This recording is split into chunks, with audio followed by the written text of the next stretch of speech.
Postmodernism, page 25. It has been increasingly argued in recent decades that fundamental changes have taken place in the way that Western societies are organised, and that these changes are clearly visible in all spheres: economic, cultural, political, social and intellectual. The modern era, with its origins in the 16th and 17th centuries, has come to an end and has been superseded by a postmodern age. This argument has profound implications for the future of the study of sociology. It can be really difficult to put labels on postmodernism and the structures that they talk about, because they are obviously developmental, because they're looking at the fact that the world is changing and therefore the way that we perceive it has to change. Traditional and modern.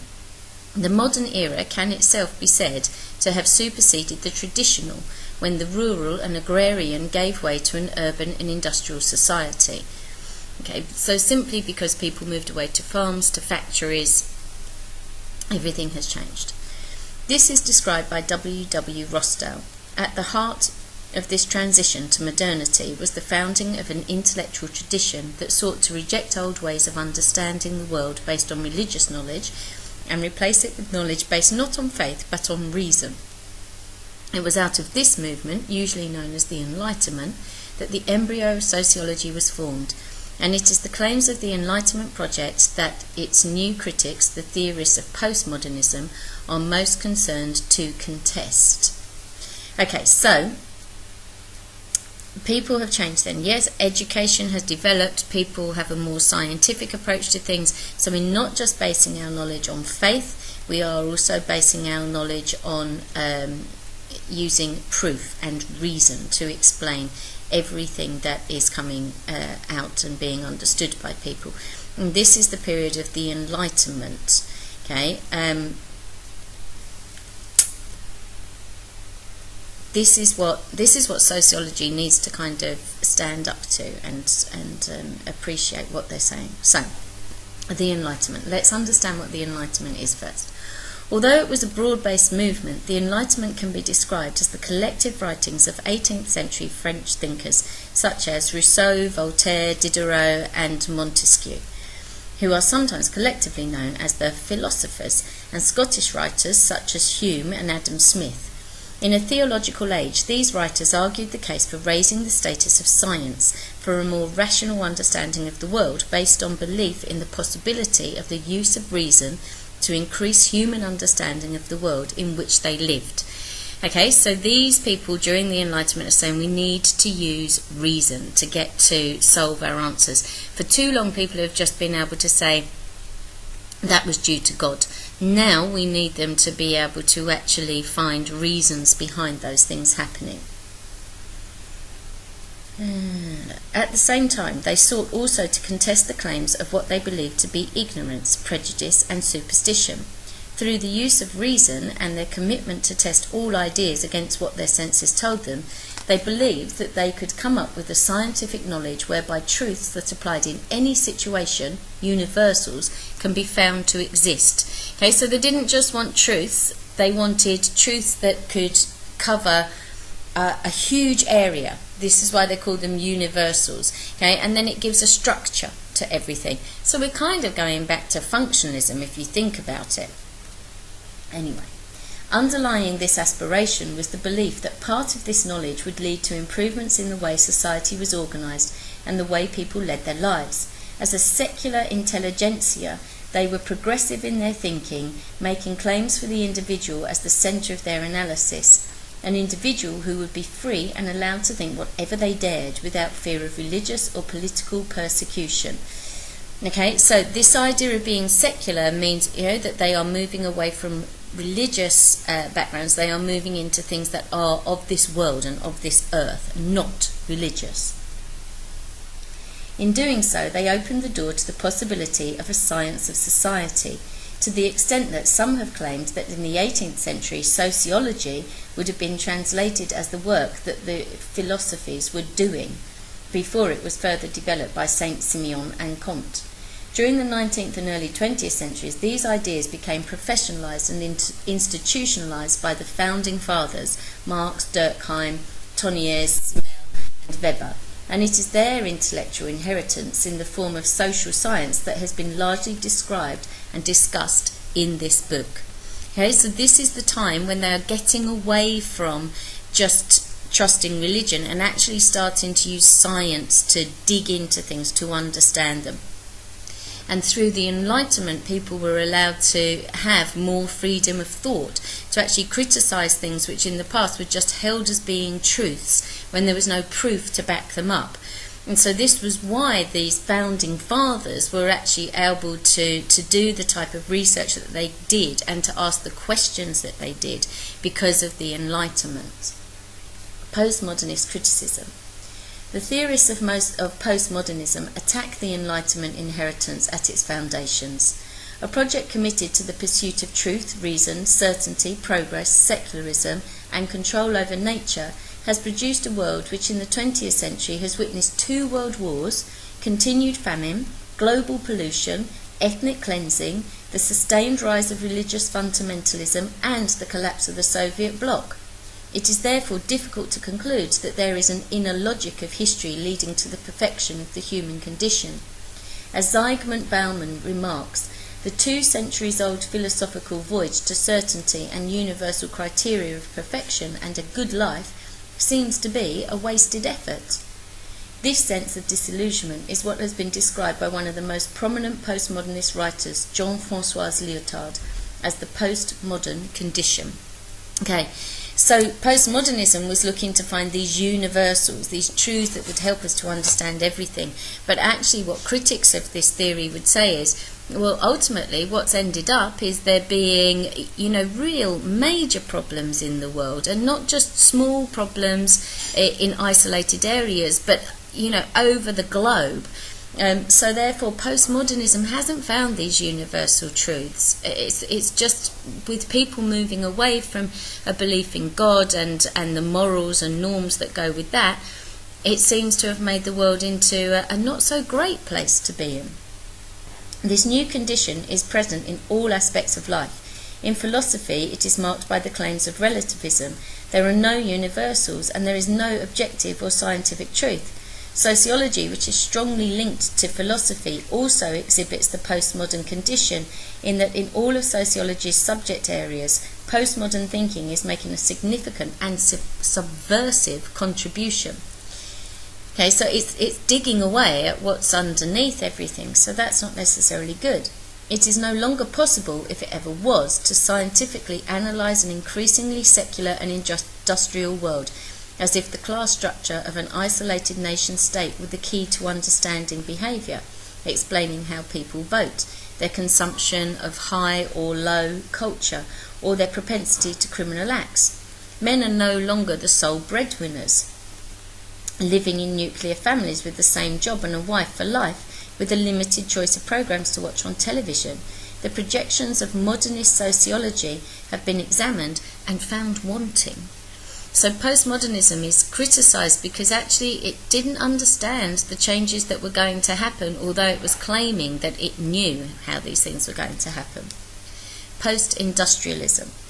The growth of service industries and the absolute decline of manufacturing industries, the spread of flexible working, part-time working, temporary contracts, niche production and so on, mean that the industrial world has become post-industrial and Fordist production has become post-Fordist. In the analysis of stratification, the dimensions of age, gender and ethnicity are now seen to be at least as important as the concept of class. Okay, so let's be clear. Postmodernism isn't the only change that we're seeing within society. So now we need to start thinking, okay, we've come out of the modern world into the postmodern world. But we had the Industrial Revolution, now we're into post-industrialism. Okay, so things are moving on, which in turn has ceased to be defined simply by the relationship people have to the means of production. Patterns of consumption of goods and services are now thought to be equally as important as an increasing number of people own property and contribute to pension schemes and private healthcare plans. If there is an overall pattern to be perceived, it is one of diversity and differentiation at all levels. So again, going back to this idea of universals, they're not there. Now we realise that the world is a diverse place and that we have to differentiate. We do it in class. When we're teaching a class, we have to teach different things for different people. That applies out on every level as you go out through the world. Things are changing. So postmodernism wasn't right in the things that it was actually saying in that sense. So we need to think about what value they have actually added.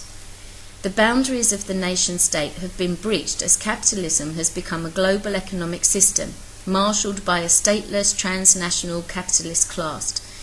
New technologies have also brought about the possibility of a global media village. The main distinction to be drawn in the postmodern era is that between what is global and what is local.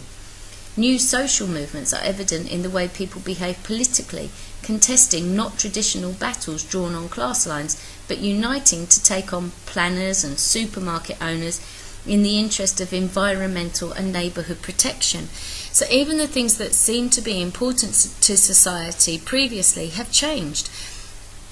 People aren't necessarily trying to cause a revolution, but they are prepared to tackle things on a fairly localised basis, on the things that actually affect their lives. But at the same time, they are a global media village. They can be in contact with people around the world.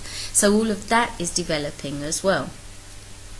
The green movement is becoming a force in all areas of life as more and more people attack the equation that big science equals progress. The idea that humans are the most superior life form, anthropocentricity, is being radically attacked. The dominance of traditional religious organisations within Christianity is being challenged, not by full-blooded atheism, but by the emergence of sects and an interest in New Age religions, emphasising individually attained spiritual awareness and fulfilment. Okay, remember we talked about the fact of the I still being present inside people, and whilst they're accepting in all these other ideas that Mead talks about in your primary and secondary socialisation, that I is starting to become the more dominant force. Yes, we can see what's going on around us in the world, and yes, that's very interesting, but actually does what's happening in a country that's thousands of miles away from me have any effect on me personally? And so people are looking more towards the I issues than they are to being a part of a global team. Okay, and we see this in all sorts of different ways. We maybe realise that we need to think about the environment and put that ahead of ourselves. People aren't rejecting religion altogether, they're just looking for new forms of religion because those big universal religions aren't providing them with the things that they need. New Age travellers have awareness have challenged modernist notions of community. As family forms diversify into nuclear, single-parent and reconstituted families, and as more and more people choose to live alone, the postmodern family has been identified. There is now a great variety of routes by which educational qualifications can be attained. In an education system that has become increasingly localised in its control and administration, decades of criminological research have resulted in a crisis of aetology, where the causes of criminal behaviour in a welfare society are now thought to be highly complex, if they can be understood at all. Okay, so we see all areas where individualism is starting to take over. The ubiquity of mass media technologies has broken down the distinction between high and low culture, and even the distinction between culture and society. All have become equally indistinguishable from the economy as we become defined as consumers with needs, and cultural artefacts are either used to sell commodities or have become the commodities themselves. Pop art appears in art galleries and classic art appears on t-shirts, compact disc covers, and is now commonly used in all areas of advertising. Okay, so mass media and the technologies that they have made different things available to different people. So high culture art that we might not have ever had access to can now be put onto the clothes that we wear. And whereas pop art, which was considered to be, looked down on rather by high culture, is now being put into, your main art galleries. So there's the lines that were drawn previously are being blurred and erased. Style and surface have superseded content. Because the world of media, signs, symbols and images is central to our discourse, the nature of reality has also been transformed. For Baudrillard, people do not visit Disneyland to escape America, but because it is America in its hyper-real form. Disneyland is presented as imaginary in order to make us believe that the rest is real, when in fact all of Los Angeles and the America surrounding it are no longer real, but of the order of the hyper-real and of simulation. It is no longer a question of a false representation of reality or ideology, but of concealing the fact that the real is no longer real. Okay, so this is like the Disneyland theory, okay, that people go to Disneyland to escape from reality and to go into this imaginary happy world. But actually what Baudrillard is saying is that in fact the world around you isn't real anymore. Okay, and so when people go into Disneyland, they're not going there to escape America. They're going there because it's the hyper-real form, and that's what they really want life to kind of be like. Okay, and this is the problem, that we now have access to so many different things that it becomes difficult for us to really understand anymore what actually is society, community, culture, and therefore important to people.